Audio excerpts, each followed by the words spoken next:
I was on social media at Yes I Am Skin, because you know my name, Yes I Am. But I took it off because it just felt like it was too restricted. I'm like, I gotta find something else. But here's what I'm challenged, because I don't understand, how does Trump and all these supporters get away with the stuff that they say today, and there's no algorithm that's blocking it or like filtering it? Like, I don't get it. I mean, you get it.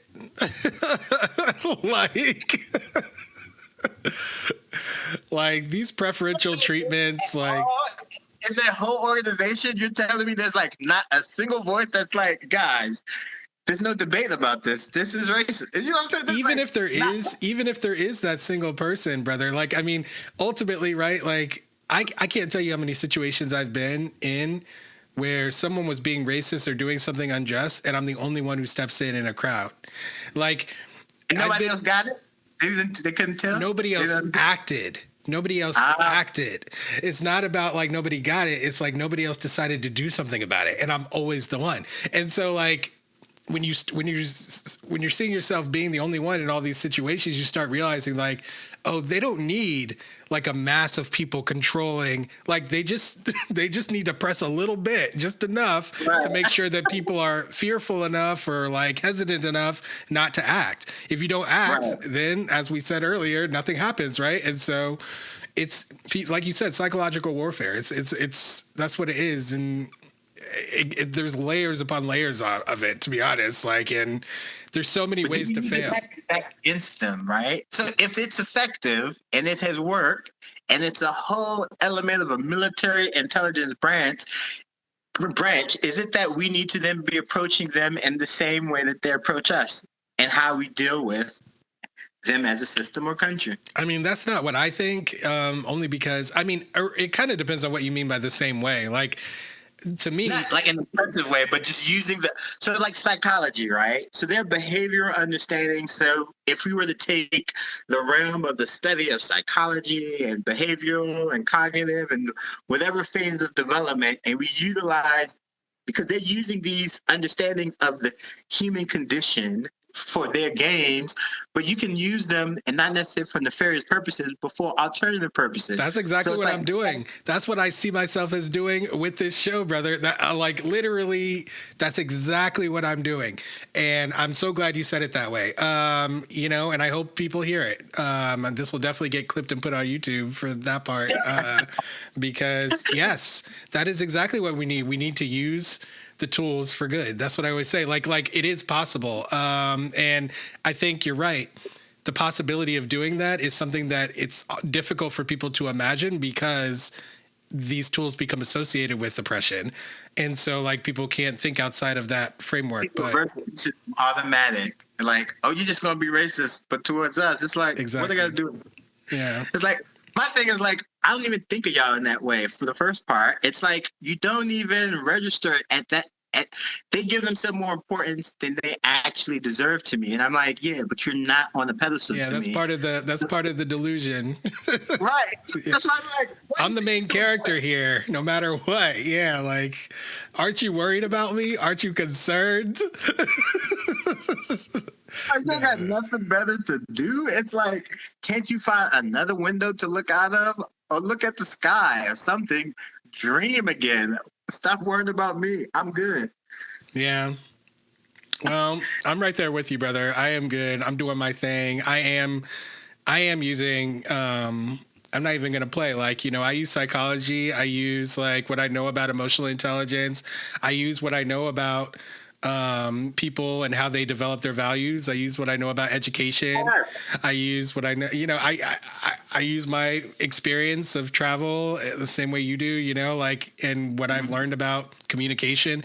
I use all of those things in order to force people into the choice that I'm forcing them into, all to try to create a world in which when that person goes up and they get into their position, that my mind is in their head and not whatever propaganda got shoved in there, you know? So, you know, that's... Let me tell you, those systems is deep, though. Look, I saw it from the end, and I was like, whoa. Like, like I got what it is and why it is people subjugate themselves, but at the same time, like my rebel spirit was like, I can't, I don't know how to do it. Like it is very challenging to like subjugate myself and enslave it to the system.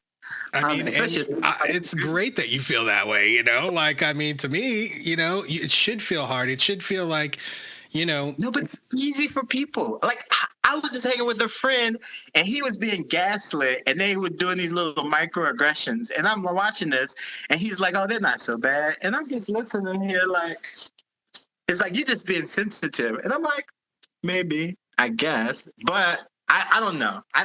I guess I'm at a point now, and I guess with age, there's like certain things where you're just like, oh, I'm not going to just sit there and take anymore. And I'm not so dependent or assimilated in such a way where it's just like, oh, I'm like, yes, a boss, and yes, a master, and nor do I want to tap dance because I don't like tap dancing. And I used to feel like I used to be more giggly and laughing, and they used to think, oh, it's just a joke. And now it's like, yeah, but this is not a joke. This is real people's lives that these people are affecting from their income they're earning from online, social media, drive, whatever they're doing, gig economies. And I'm just like, I get it, and I just can't sit by anymore. It's just like, it's too much. Yeah. Well, I'm glad that you've made that choice, brother, and that, you know, you're going to be acting accordingly. We need more people who are fed up, frankly. And yeah, I'm fed up too, man. That's why I'm doing what I'm doing, you know, partially. The other reason is because, and I just want to end on this note of hope, okay? Because we need that.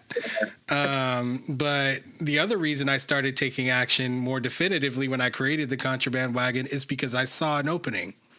You know, I'm always looking for potential. And I feel like you saw an opening too. The same way you saw what you saw with global markets and global economies and communication and what's possible for the future. What I saw is that the tools of white supremacy, the social tools, the psychological tools, the emotional tools that have been utilized in order to perpetuate racism have weakened. It's not something that I think most people could recognize or see, but I could see it because of just the way that the experience that I have, how I'm racialized, and just my study of mathematics, ironically enough, too. And so basically I was like, okay, well, if I see this opening and I see what can be done, I even see a potential end game for it. Like if I don't go for it, like, you know, it's that you feel that responsibility, like I said earlier. And that's what I felt. Right. And it's not just that I have that vision, but it's also just recognizing in my own experience, the same experience that my ancestors had when they were at the same moment that I'm at right now. Like if they didn't choose to act, right, then I wouldn't be living the life I am right now. I wouldn't have the comforts that I have right now. I wouldn't be in the privileged position I am to even make this decision in the first place. So like, what would I be and who would I be and what would I be standing for if I chose not to fight, if I chose just to sit back?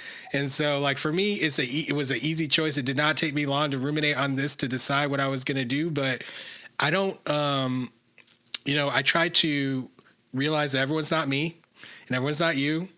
And everyone has their lives, and people do have their children and their families, and people do have things, you know, and considerations that they have to work through.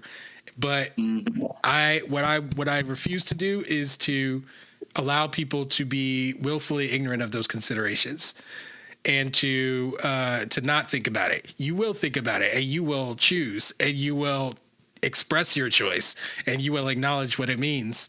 And that's what I demand. You know, it's limiting in its effectiveness and what it can do, but I'm only one man. You know what I mean? And perhaps, you know, if I can build it up and get these conversations more frequent and across a large geographic area, and I could get more people enrolled in trying to create anti-racism as a value for the country, you never know what can happen in the future, you know? And for you who are working more directly with the tools of power, I wish you the best of luck, and I'd love to contribute in any way that I can, you know.